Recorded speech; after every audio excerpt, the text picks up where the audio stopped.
Welcome back, ladies and gentlemen, and we're joined here tonight in the studio by Dr. Mohamed Rushdy, the Professor of Economics at Cairo University. Dr. Rushdy, thank you very much for coming tonight. Thank you so much for this kind invitation. I would like to say for you and our audience, good evening. Good evening.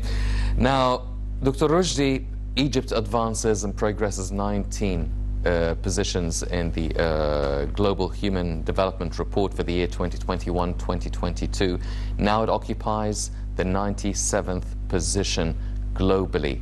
That's in terms of human development. Before we start talking about how we got there and what could we do more to progress and climb even higher in the index and in the rankings, what is the significance and the importance of this report and Egypt advancing 19 positions in times where years are that was preceded by a coronavirus pandemic and also a Russian-Ukrainian conflict? Actually, I would like to start the topic with one of the famous quotes for Napoleon Bonaparte. Actually, in times of difficulty, great nations like great men displayed the whole energy of their character and become an object of admiration and prosperity. This is the core thing. I would like to thank you. Started with two crucial things, which is COVID-19, coronavirus, and the Ukrainian-Russian war. Those crucial events that happened could damage any economy and a lot of countries, as you know, and our audience, and negatively impact the economic growth and everything.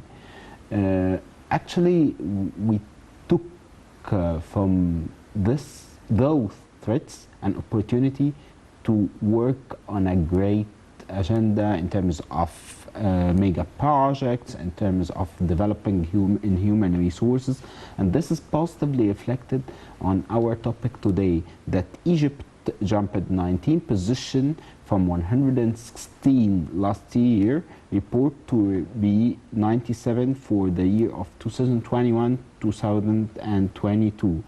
Actually, developing in human beings is the most important things.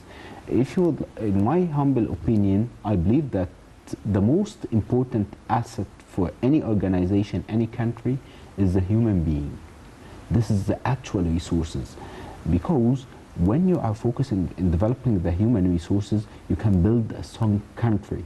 And honestly, in Egypt, we have a great fortune. The majority, if we compared ourselves with the European countries, and you see the pyramid of age for people, you can realize easily that the majority, more than 60% of our nation are youth. And this is a great manpower. In the developed countries, actually, you can realize that it's totally different, and you can invert this ratio simply. Accordingly, the result of this report actually are being a fruit of a lot of things. I would like to start with you and our audience by answering two questions, actually. Where we are now and where we was actually, and where we were and where we want to go. Actually, we faced a lot of, a lot of crises. We started from COVID, and there are a lot of expectations that the economy will drop and everything will not be as we were planning to, actually.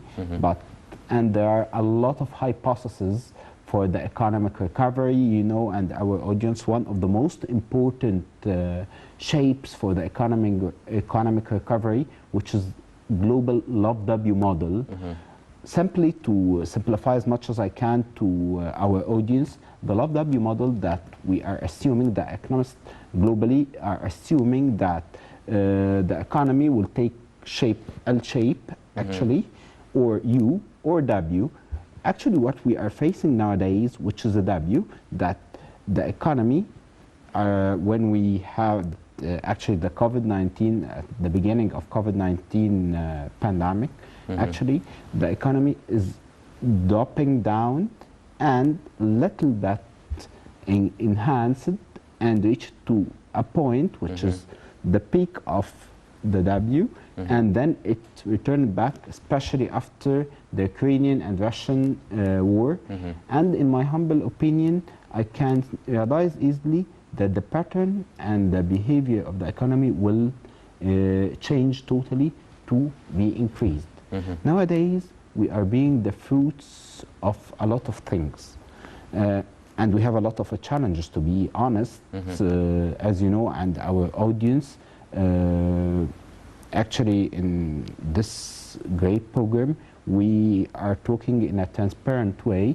We have an opportunities and the challenges, and this is which is the most important things. And we can realize easily that how Egypt is doing, and the presidential leadership, great effort to achieve, despite the fact the COVID-19 pandemic growth rate which reached 3%, and we are, as far as I recall, the second ranking, the second country in terms of economic growth globally, despite the fact of pandemic. At the beginning of 2022, as far as I recall, we achieved the highest growth rate, which reached, I believe, 9%, more than 9%. This is the highest growth rate for like 20 years ago. Okay, and due to the COVID, due to the Russian and Ukrainian war, actually it declined, and we are, I believe, we will reach like 6% growth rate, and this is one of the most significant growth rate globally. When you are investing in human beings, actually, this is one of the most crucial things. We are investing. We started to invest in mega projects. We started to invest in education, and positively reflected in education and health. And those are the main pillar to build a strong country. Those reasons mainly are the main reason to actually to have to be the fruits to jump like 19 positions or 19 rank. Actually, yes. By this way, we are being the fruits of a lot of things. Yes. Well, also, some of the reasons a lot of experts are referring to the governmental initiatives such as Takaful and Karama and the Decent Life Initiative that includes ration cards and cash subsidies for the citizens that fall within the low-income brackets. Now, all these things, they actually try and help and support the Egyptian citizen in terms of providing them with a sustainable standard of living that would ensure a decent standard of living, one of the United Nations Sustainable Development Goals. Now, how much can these initiatives and, as you've mentioned, other mega projects provide a lot of opportunities and a lot of support and a lot of job opportunities and maybe a brighter future with all the new mega projects, all the new cities, all the workforce that is joining right now these projects? How can all of these things help the development and the progress to reach a higher position and a higher ranking within this index? Actually, when you are talking about the mega projects, it comes to top of my mind some important projects like New Suez Canal, actually, and establishing the administration city in terms for aviation, actually, Sphinx Airport, 6th of October Airport, in addition to Capital International Airport. A lot of things in terms of actually the new Egyptian Museum, a lot of things in addition to Middle East largest private medical city, and the nuclear power planet project, which, as far as I recall, it it costs initial investments around 29 billion, and this will be an important thing for sustainable energy. And in addition to the CSP, the concentrated solar power plants, actually it costs, as far as I recall, $1.2 billion.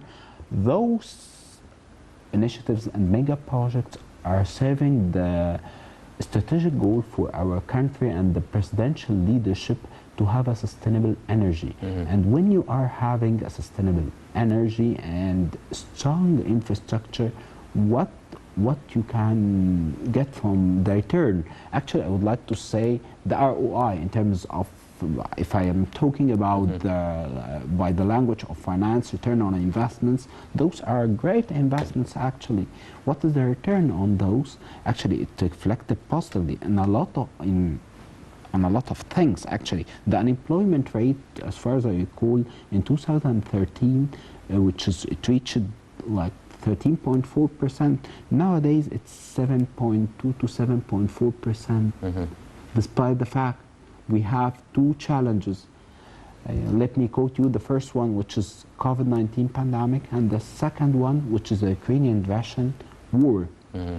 The second thing, which is how to sustain a strong reserve, foreign currency reserve, to meet the essential needs for our population. Actually, currently the CBE is a foreign currency CBE reserve. It reached $33 billion. Actually, and this is one of the great things.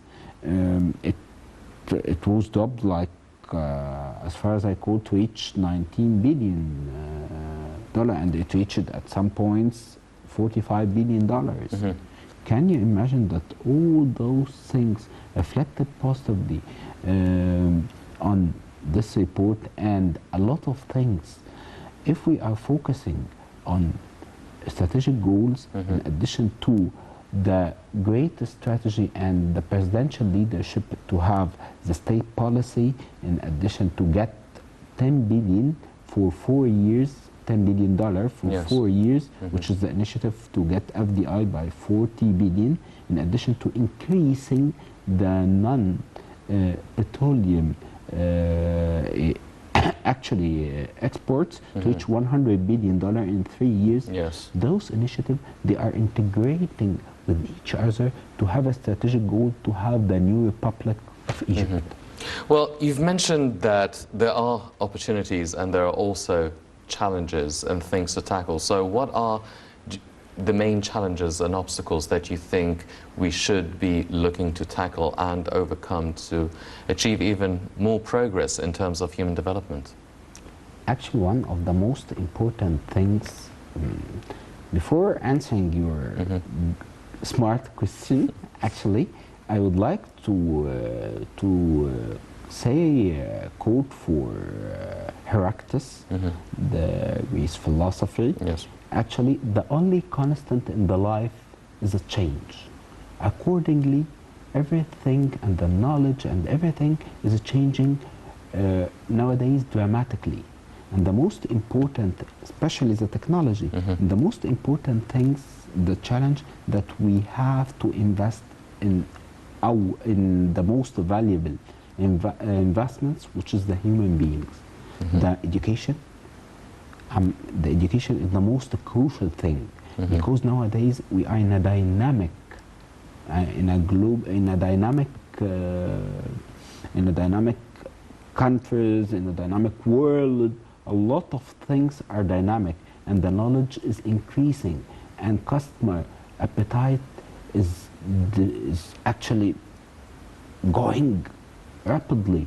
Can you imagine that nowadays, like one of the most important things, mobiles, on yearly basis, a lot of multinational companies and great companies are trying to introduce new technology, and they are engaging customers.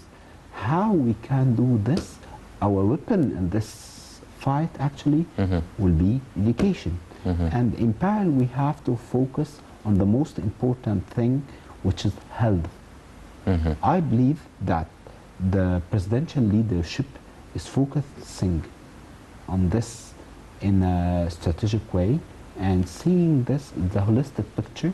And by the way, the education budget is increasing rapidly. Yes. In addition to the initiative for have national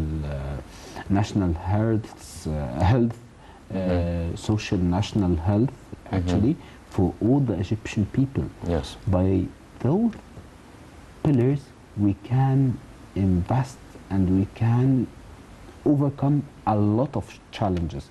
So, if I return it back to your point, actually, the most important things is to have a continuous education to compete, because as you know, under our audience, the world nowadays is a small country, and to have a good health system to serve the Egyptian population. Yes.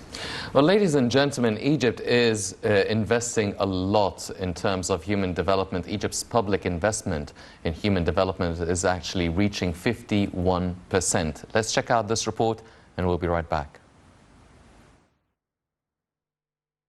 The percentage of Egypt's public investment directed to human development has reached 51%. According to indications released by the Ministry of Planning and Economic Development, about £52 billion were directed to the educational sector in 9 years, with a growth rate of 817% in 2021-2022 compared to 2010 to 2011. Minister of Planning and Economic Development Hala Said reviewed in a parliament session the basic features of the investment plan initiatives for the next fiscal year 2022-23 for the education and health sectors as main objectives of the Economic and Social Development Plan. Meanwhile, Egypt's Human Development Report points out areas where work is needed while recognizing efforts made towards meeting commitments in the 2014 Constitution and the UN SDGs. It has been 10 years since Egypt last issued a Human Development Report. The report issued in 2021 is entitled Development, a Right for All, Egypt's Pathways and Prospects. The report was issued by the UN Development Programme in cooperation with the Ministry of Planning and Economic Development and covers progress made over the past decade in investment in human capital, economic development, social protection, women's empowerment, environmental sustainability and governance. The report tackles the strategic objective of improving the quality of life for Egyptian citizens by intensifying investment in human capital, conducting serious reforms, and implementing major development projects and initiatives in education, health, housing, and utilities, in order to provide adequate housing and a decent life for Egyptians, with the utmost importance given to empowering youth and women politically, economically, and socially, within a more general and comprehensive framework approach of the Egyptian state to ensure human rights, the foremost of which is the right to development.